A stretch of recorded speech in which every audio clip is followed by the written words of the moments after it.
because I don't really fit into the very special needs, and yet I don't really quite fit into the mainstream. I'm annoyingly staggering, walking like a crab, over two lanes, so to speak. So you've got one. I'm literally walking with one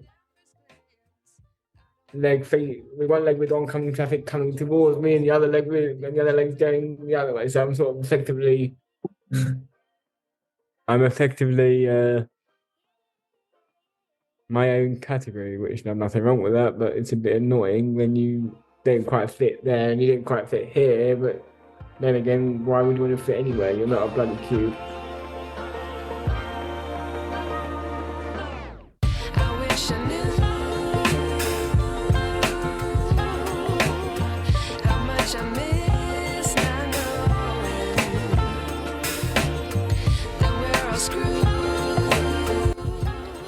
A few years ago, I started writing a fictitious story based on my time as an educator.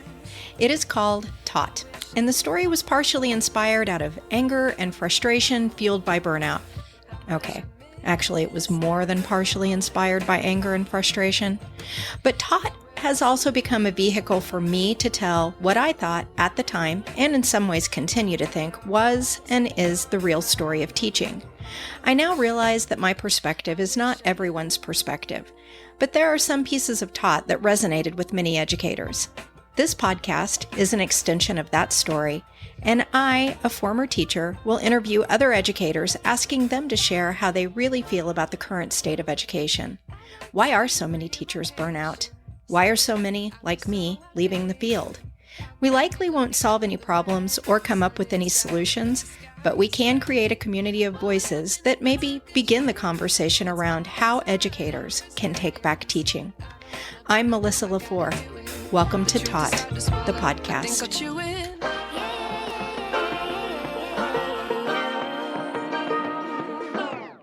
I like to be educated, but I'm so frustrated. Today, we have the pleasure of welcoming Joel Felsenstein, a passionate advocate for inclusive education and a gifted musician. Joel's deep-rooted connection to the world of education stems from a long line of family members who have dedicated their lives to teaching.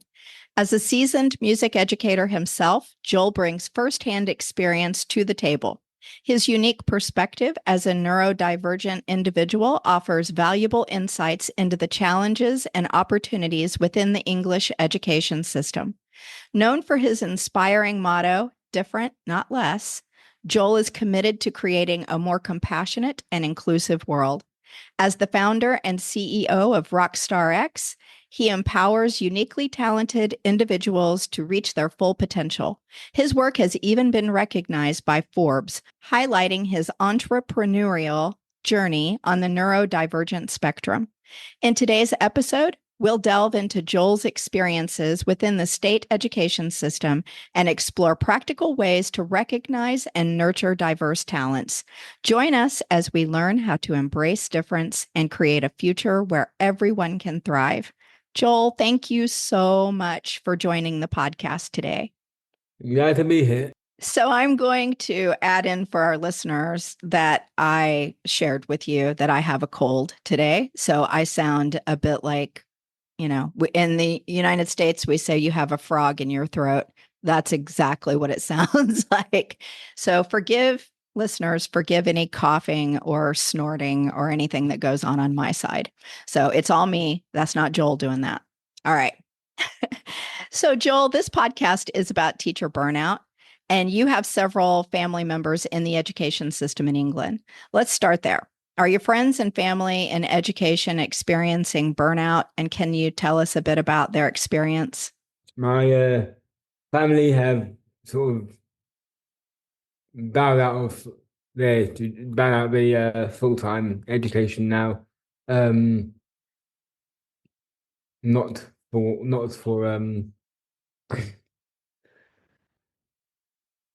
because they wanted to. They were forced out. But if my father did experience burnout, he hid it extremely well. because he's that kind of person that doesn't show his feelings, rarely gets angry, and um hardly raises his voice. So if he was suffering from burnout, none of us would have known. So, do you think that he would have stayed with education if he had not been forced out? Oh yeah, he would have stayed at the school, which effectively he and my entire family helped build. Um, Not donate. We were heavily involved from the beginning in the school. Um, yeah, I mean, he would have stayed there, and he would have stayed there until his retirement, which he hadn't even done yet. So now he has to do his own stuff, consulting, inspecting, all that stuff, and So, one of the things you had mentioned when we had our pre interview conversation is that you feel like at this point in time, there's too much government involvement within the education system. yes, there is a bit too much involvement, interference, I think would be the appropriate word here. They want to almost dictate what the education sector and anyone else does in their lives, and taking away all sorts of freedom and methods that So, I not. had another guest on the podcast named Sam, and Sam is also from England. He was a teacher, and he said that kind of what you're alluding to, that the restrictions that are being placed on educators by the government actually makes it very challenging not to teach to a test, that there's not a lot of room for teachers to teach to their passions. Well, there's not really any room for that to happen. I think Sam must have been putting it very politely. Uh, but I don't think there is anything. I don't think the governments rather um do want passion to enter, well, not just teaching, I suppose, any line of work really, because once you allow passion and enjoyment, and that leads to freedom and of thought and all that stuff, and then the government in their mind would lose all control of us. um And this is kind of a passion for you, right? That everyone gets yes. to kind of seek out their passion and follow it. Yeah. So, do you think we had talked also? Do you think that this is the driving force for burnout amongst educators because they are just so restricted? I say burnout, but I would probably more likely say fed up with the Mhm. system, and that's why you get so many teachers leaving the profession. Yeah, we're experiencing the same thing in the United States where we're just having we call it an exodus of teachers that are leaving the field. And I don't know if this is the same in England, but we're having fewer students go to school to become teachers. I think that might be the same over here as well. I haven't really talked to my dad about the teaching profession since he left. I thought that might be a bit insensitive. How long ago did he leave? Oh, a whole bunch of them, 20 of them, and he was one of the 20 that got given their marching orders in 2019. Wow. That was right before the pandemic, too. That was no, sorry, no, 2021, 22, because the main reason we suspect the reason is it's always to do with money, but we suspect that the governors of the school they built a new building on the site of the school. That building then caught fire from an electrical fault, so they effectively burnt through quite a few million pounds. And the school is an very old building anyway. It's a listed building, so it's already a project fix up, which they can't put in anymore to um really put it right, because it will cost them over 6.5, 7 million. Yeah. So So, they don't have the money to hire teachers or keep a good one. They have the money to hire lower standard ones, mhm. but the good ones they had, including my dad, they had to let go. So this is something we also see in the United States is that teachers of a certain age, and I would be this age, are not as hireable because the more experience we have and the more education we have, the more they tend to have to pay us. And it's much easier to pay somebody a lower Yeah. salary. Yeah. But then this creates issues within the classroom, mainly because teaching has always been a profession, much like music, where you kind of go through an apprenticeship. We don't call it that. We call it student teaching, but you need master teachers, just like you need master musicians to show you the techniques that are tried and true and to also give you feedback. And so, what we're finding in the United States is that we are having fewer of those master teachers that can actually mentor the ones who need the mentoring. I was having a conversation with someone a few months ago now. I don't know how we both agreed that the only thing that school as a student prepares you for is prison. It It, does. does, it doesn't teach you anything about life. Well, I would say that at least in the US, it also prepares you to work in factories. Yeah, However, most factories are becoming automated. So yeah, that's not a good model for us anymore. But yes, have no, you heard of the what's it? The education to prison pipeline? Have you heard of this no, not, theory? no, not yet, but I'm sure it's extremely accurate. I will send you a link about that because there is a body of evidence that particularly how we treat students Yeah, um, from a certain age is and their demographics that we treat differently. Sometimes that's based on race, sometimes it's based on ability, sometimes it's based on gender. That all of these set a fairly large group of people up to be very successful in the prison setting. So you're onto something there, you and your friend. you're not actually taught in school on how to make a living. You're taught how to make someone else's dreams come true, essentially, not yours. Yeah, you're taught how to behave and follow orders, Yeah. and sit in a seat quietly. Yeah.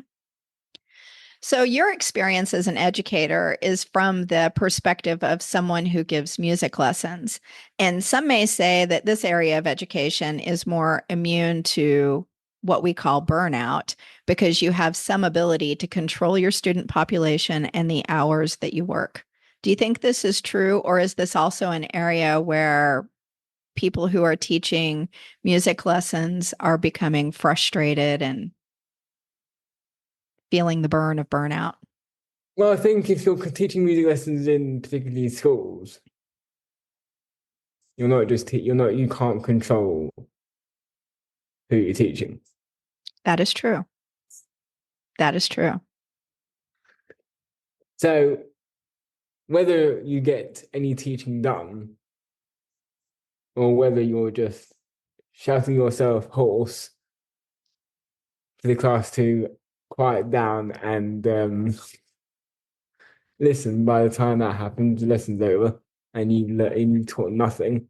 um, is I don't agree with that music teachers are immune to burnout. I think you make a really good point. My daughter's fiance is a band director. And as a musician, when you have multiple people that you're teaching, that's quite a task. Yes, but also with the red tape surrounding education in schools, you have to teach. Even in music, you can't just teach practical stuff, and you Yeah. can't teach your own books. You have to teach. I don't know what it is in the US or Portugal, but you have to teach the examination approved board of Trinity. Um, you have to teach theory and practical. Mhm. Now, coming from a student's point of view, you've lost me at the word theory because you're teaching them all stuff from classical music right up to present day Britpop and all that stuff, and they're thinking, what's this got to do with what I want to play? You're right, especially younger students, because for them to go in and learn anything, they're wanting to know how it applies to them and what they can do with that information. To me, it's not actually for most bands and stuff, and even orchestras. I don't know if it's so much the case, but no one gives a crap what an A4 piece of paper says you can do. Hmm. They only care what you actually can do. Yep. I think that's going to get us into and I know you have a lot to say about this because, so let me take us I'm going to take us back to your school experience. And so, what we have discovered throughout the podcast is that burnout has some very noticeable things. When you're with someone who's burnout, you can tell those people oftentimes are very negative. Um, they tend to be apathetic. Um, they're very tired, not very passionate.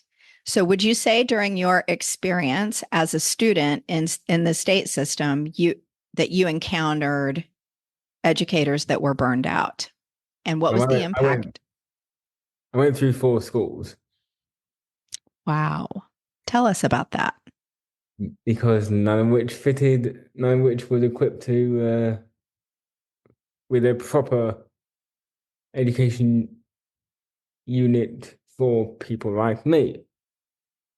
Um, every school in the world is all mainstream, and then you have this little normally you have this little afterthought of a room called the send unit, um, which is useful but useless at the same time because those teachers will get burnt out fairly easily, and you don't actually have any lessons in there in the unit. You have them all in the mainstream, so it's also sort of defeats the purpose anyway. Um, and then you read about, and then of course, mainstream special needs and mainstream. Then you read about bullying, and then bullying leads to suicide and all that stuff. Um, which I guess is a very extreme form of burnout, but Well, I definitely think students can feel that as well, that they the can feel teachers are burned very, out. yeah. I mean, that's why you see so many bald teachers. I mean, Yeah, there are a lot of bald teachers. You're correct about that. oh, they turn their hair grey, or they've just ripped it out with sheer frustration. Yeah, well, I like to think that we do things a little differently in the United States. But you're right, we do mainstream most of our students. Over the years, I had a lot of students who were on the neurodivergent spectrum that stayed the majority of the time in my class. We call it a resource room. The resource room was really used for those moments when a student couldn't regulate their emotions. Um, and so they could go there and have that opportunity to have some time to kind of get back into a safe space emotionally.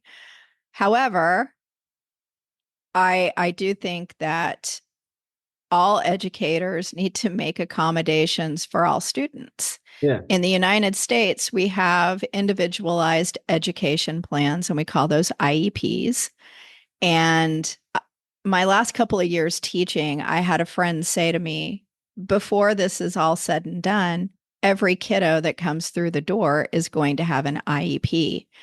And ideally, that's kind of what education should look like, right? Yeah. Because I have different learning needs than other people. So do you.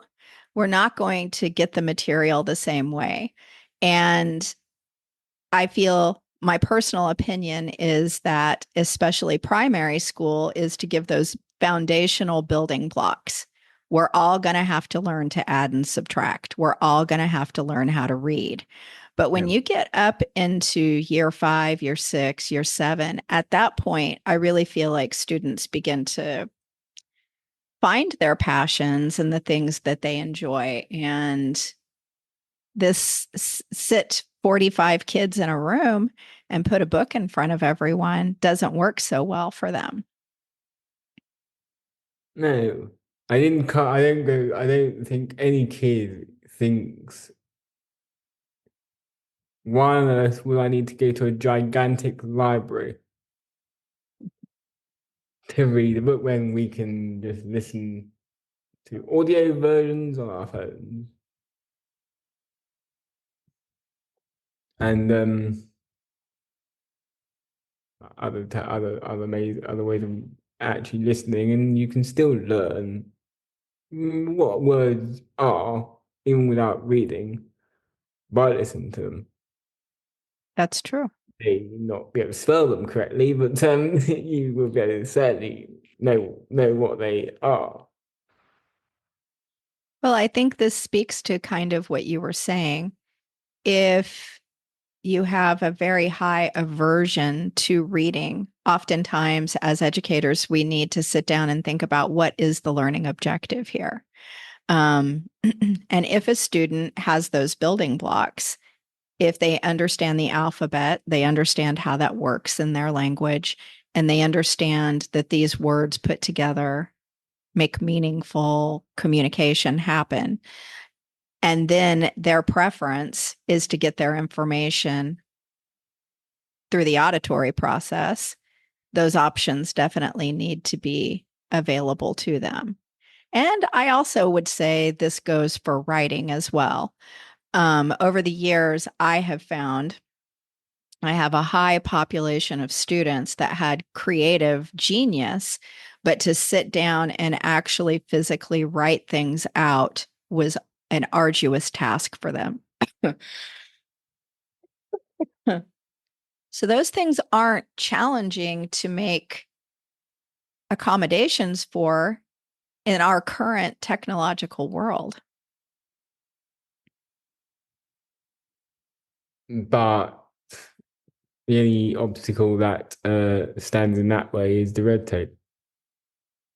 Yes. Actually, honestly, it goes back to those damn tests. I mean, I have a friend here and she works tutoring students. Yep. I always mess up this test that you have to take in England. Is it the GCSE? Yes. Oh, I got it right. And there's a whole portion of that that is handwritten that you have to physically hand write. Yep. And she said, I don't think there's an accommodation for that, is there? Do they allow students to do that in any other way, or does it have to be handwritten? Well, they allow students to use a computer with with exception, but the computer has to be set up by the school to not have internet and stuff like that, and the grammar has to be turned off. Yeah. Spell check has to be turned off. Well, that definitely takes a portion of students out of the equation, right? How do you even get the good marks on that? However, maybe you went to 4 different schools, but you yourself have achieved success and you've made it your mission to help other people who are neurodivergent. And I don't think that's your only focus group. I think you want everything to be out there for everyone to attain the same success. So, kind of walk us through that journey for you. School, not a success. The only thing the school taught me is I have to rip up the entire rule book That's exciting. and forget everything that I was taught, and because everything that I was taught was a lie, which didn't prepare you for life lessons. Nothing really truly prepares you for after school, what's after college, unless you live it. Was your college experience different than your other educational experience? I went to the only special needs college in the entire country. And was it easier for you there? Not really, because I don't really fit into the very special needs, and yet I don't really quite fit into the mainstream. I'm annoyingly staggering, walking like a crab, over 2 lanes, so to speak. So you've got one. I'm literally walking with with one leg with oncoming traffic coming towards me, and the other leg's going the other way. So I'm effectively my own category, which there's nothing wrong with that, but it's a bit annoying when you don't quite fit there and you don't quite fit here. But then again, why would you want to fit anywhere? You're not a bloody cube. But you know what, Joel? I think that you are creating a pathway and kind of opening this up because you are your own unique person, but there are many people on the neurodivergent spectrum that also school was not a good fit for them, but being in a special needs program also was not a good fit for them. Yeah. And so, you know, It's just there's an afterthought, the special needs program. They're not really a program. It's a room where in short the school puts people which they don't know how to handle. yeah. Last time I checked, that was prison. But I think that there are, at least in the United States, they lack resources, adequate resources for our people on the neurodivergent spectrum. And a lot of times, what you get is someone who has zero experience working with them, and they don't have the knowledge base to help those, especially children. I mean, young children who are figuring it out, they don't have the knowledge base to help them figure out the pathways that work for them. and then they complain when they end up on the wrong side of the law. Yeah. Yeah. You can't have it both ways. You either don't help them, and then you need to expect them to end up going against the system, or you help them and they stay on the right side where you want them to be. Yeah. Because there's not much forgiveness when they get on the wrong side of the law. No. It's as if it's our fault for doing something right all through school, but it's also our fault for the crap you made in the first place. Yes, and I think this is one of the good things about inclusion, because I do think that other children are much better at teaching other children what is socially acceptable and what Yeah. is not. I'm going to tell a story. I had a student, I'm not going to say what his name was, but I had him in a year six classroom, sixth grade. And he really enjoyed the girls in the classroom. Like at recess, at lunch, he wanted to be with the girls. And he also wanted to go under the desk and lay his head on their laps. And so I had to discuss with the girls who felt like they were being helpful to him and somewhat treating him like a baby, that this is behavior that's not going to be acceptable. It is not acceptable to go through life finding a pretty girl and laying your head in their lap. I'm sure if it was, more guys would be doing this, but no, we don't allow this. And so those girls were really good. I never had to do anything more than say, don't let him do this. And then they would talk to him about it. They would say, you can't do this, and this is why. Yes, we care about you. It's fine for you to sit with us, and we like you, but we don't want you to put your head in our lap. And that was the end of it. I never had to do anything. So I do think that kids oftentimes are very good about doing that. But as you mentioned earlier, kids can also be very good about seeing someone's behavior as something that they have a right to bully them about. Yeah. So it's a slippery slope. Not to mention, if you want a kid to behave as an adult, we need to practice what we actually preach. Uh, how can we expect the same for our kids or any kid who sees an adult, I don't know, let's say stealing or beating someone up? They automatically think that's all right. That's acceptable. You're doing it. It must be okay. So you finished college, Yep. and then were you a musician in college? Yes, I was quite musical in college, yes. So when did you start your company, and how did all of that unfold? I could have I could have really picked a better time to do this. I started it. It's a great time to do it. Yeah, it is and it isn't. It is and it isn't. Um, it isn't because all companies need investment, and then you're starting it in a situation where most people are actually pulling out of that game. And they still are. And it is if you are born with the silver spoon in your mouth, and you can bankroll your entire company yourself. 100%.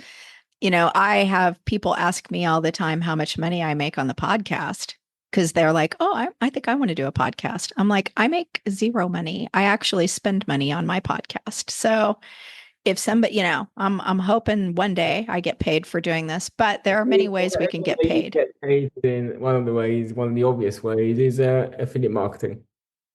Yeah, And sponsorships. I agree. But like I said, there's many ways we can get paid. For me, I get to meet people like you.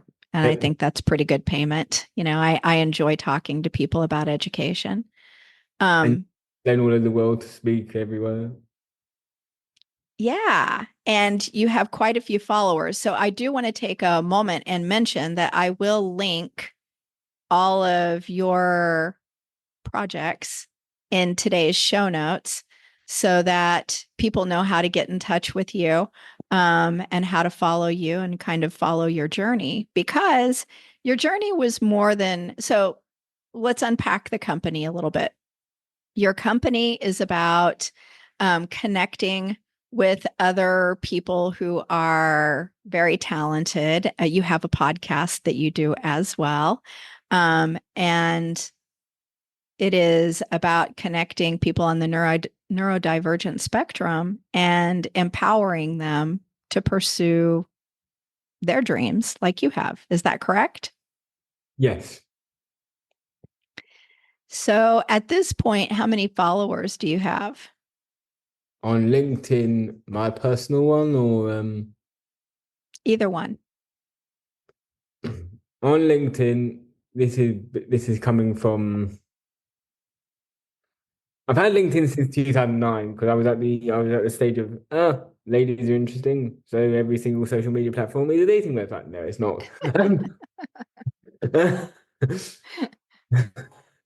And and it was free to sign up, so I was like, okay, fine, let's sign up to another platform. So this is only from 2 years ago.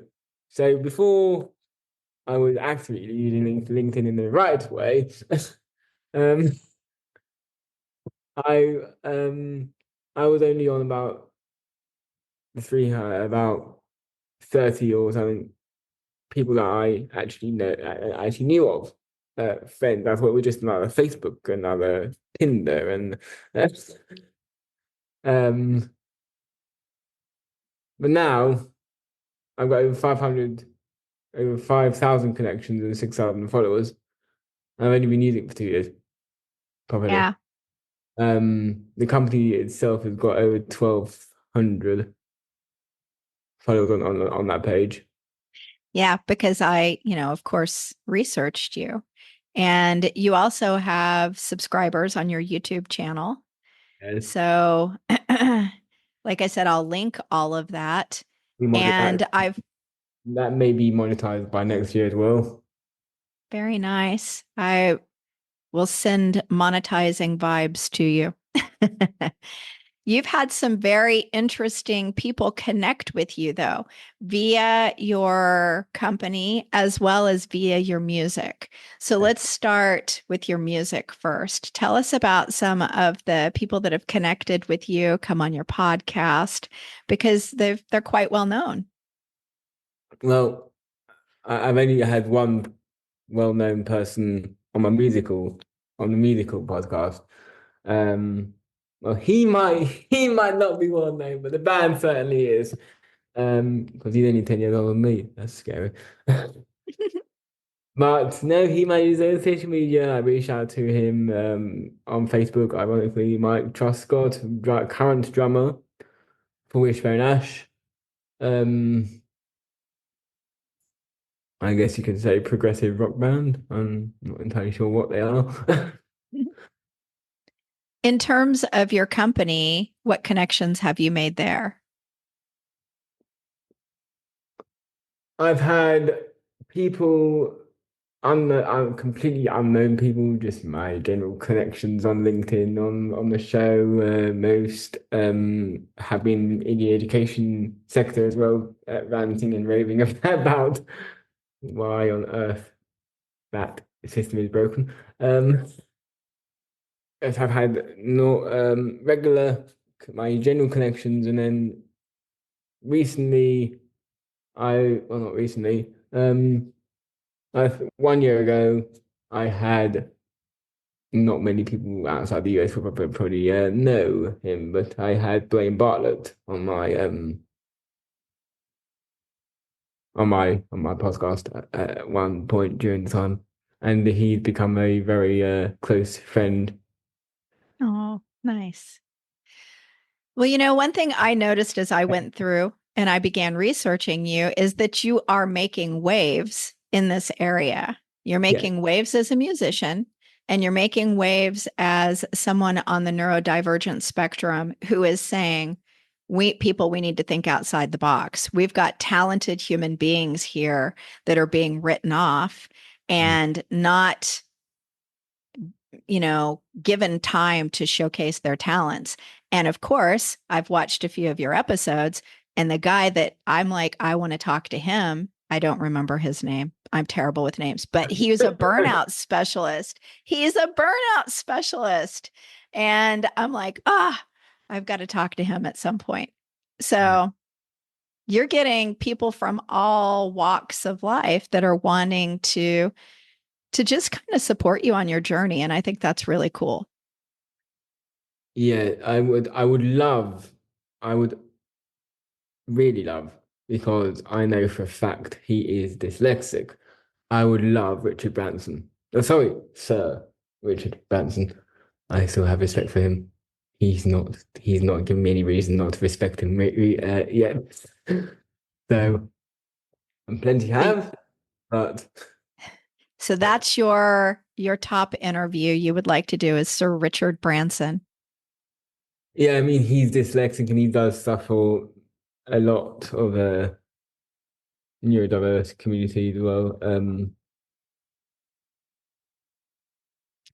Okay, well, we're putting it out there. If anybody Yeah, knows Sir he's Richard very Branson, he's very difficult to get hold of. Very difficult, as you can imagine.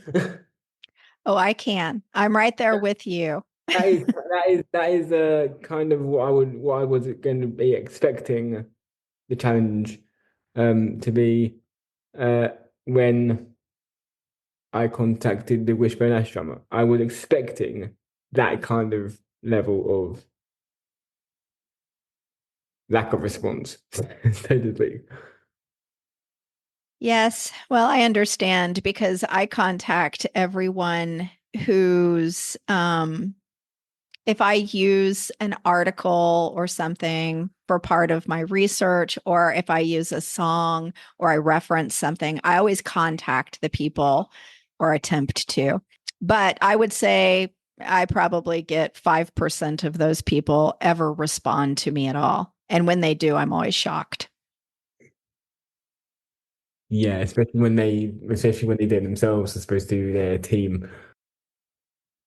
Does it feel good to be on this side of things now?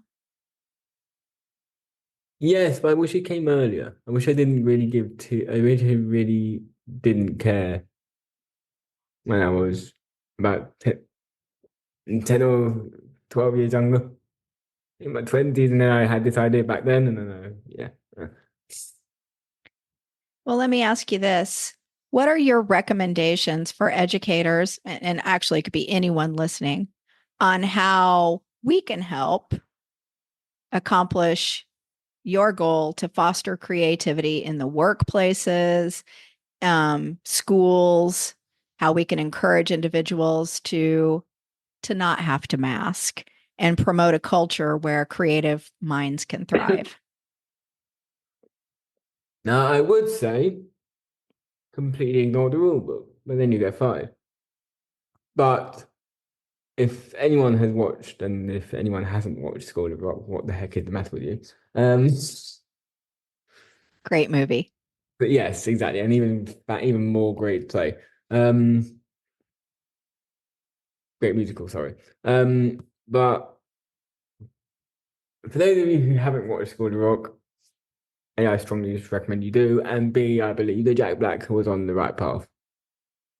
All right. I mean, honestly, there's many great things you can take away from Jack Black in that performance. Yeah. He, Apart from the blatant um identity theft, yes. Well, nobody's perfect. apart from that, if you've done it the right way, by not doing that, but by just literally going there and proving to everyone that if you are genuinely care about people, you are not a criminal. So Yeah. you don't need all this background check malarkey. Um, I understand why nowadays it's necessary. Doesn't mean I agree with it. But Yes. he had the right idea. Went into the school, ripped up the rule book, and actually went down to kids levels and discovered their passion, what they he actually found out what they liked to do. He did. And it brought out the best in all of them. When you go down to the kids level,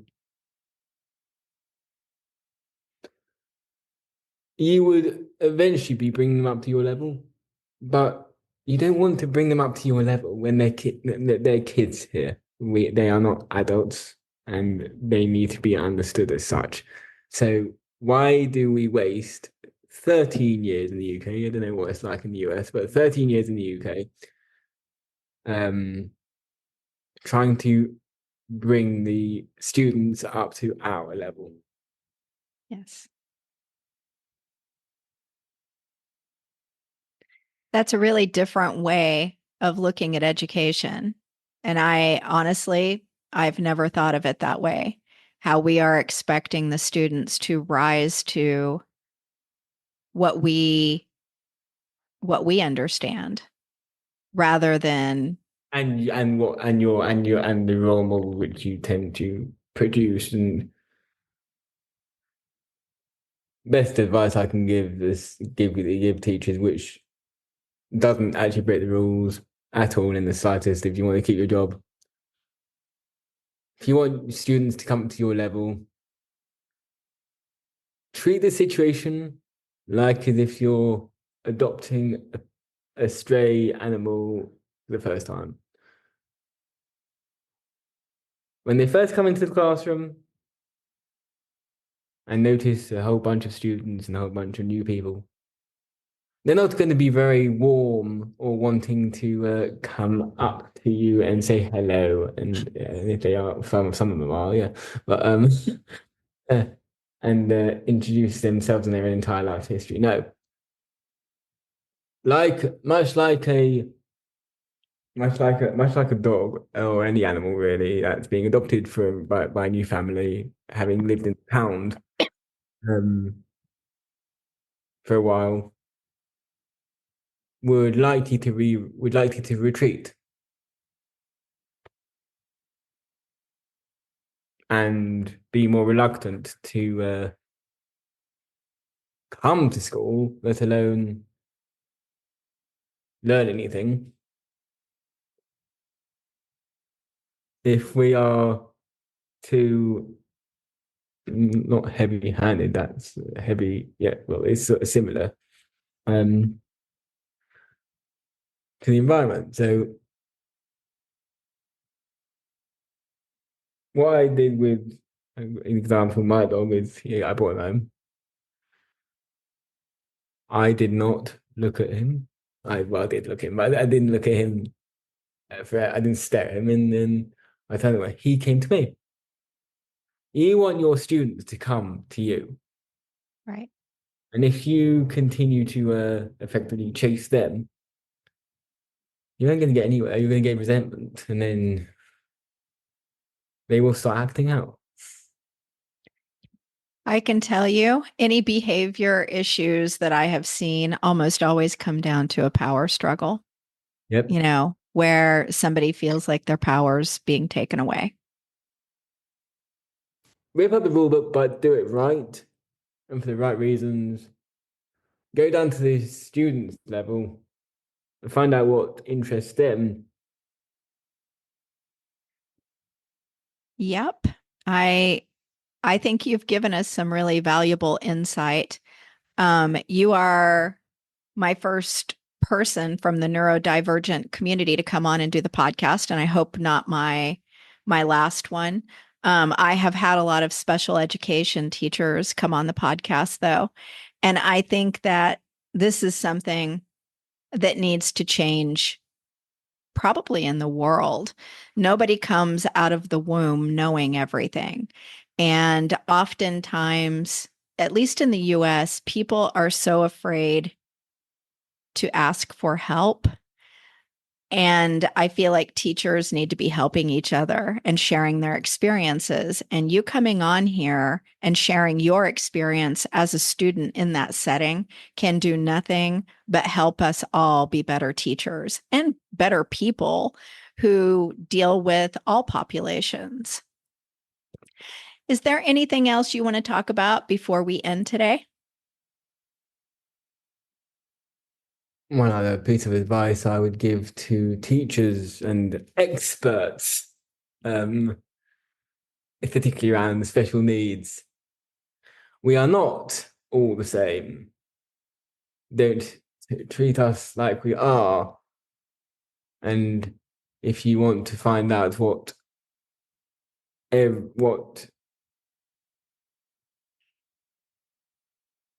different things we need and not give us a whole package which some of us actually don't need, then speak to us. I love that. And it needs to be said a lot. And you're not an expert until you actually understand what the hell until you understand that. For sure. I just want to say thank you so much for taking your time to come on the podcast. And I'm going to repeat again, all the links to things that we talked about, we will put in the show notes. Thank you for having me. I wish I knew.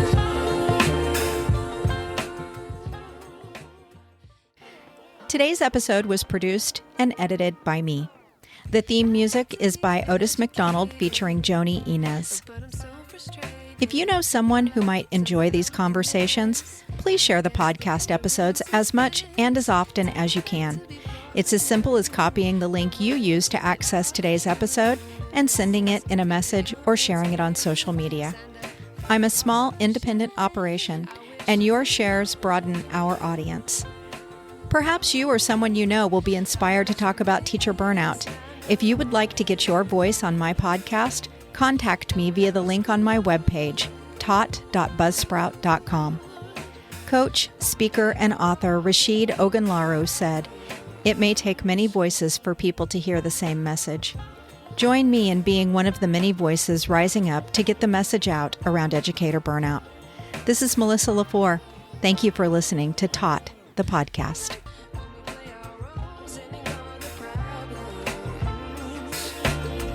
I wish I knew. I have an important reminder/disclaimer to share. The views, thoughts, and opinions expressed by the hosts and guests on this podcast are their own and do not necessarily reflect the official policy or position of any other agency, organization, employer, or company. Content provided on this podcast is for informational and entertainment purposes only and should not be taken as professional advice. We encourage you to do your own research and consult with qualified professionals before making any decisions based on the information discussed in this or any other episode. Additionally, any opinions or statements made during the podcast are not intended to malign any religion, ethnic group, club, organization, company, or individual. Listener discretion is advised. Thank you for tuning in.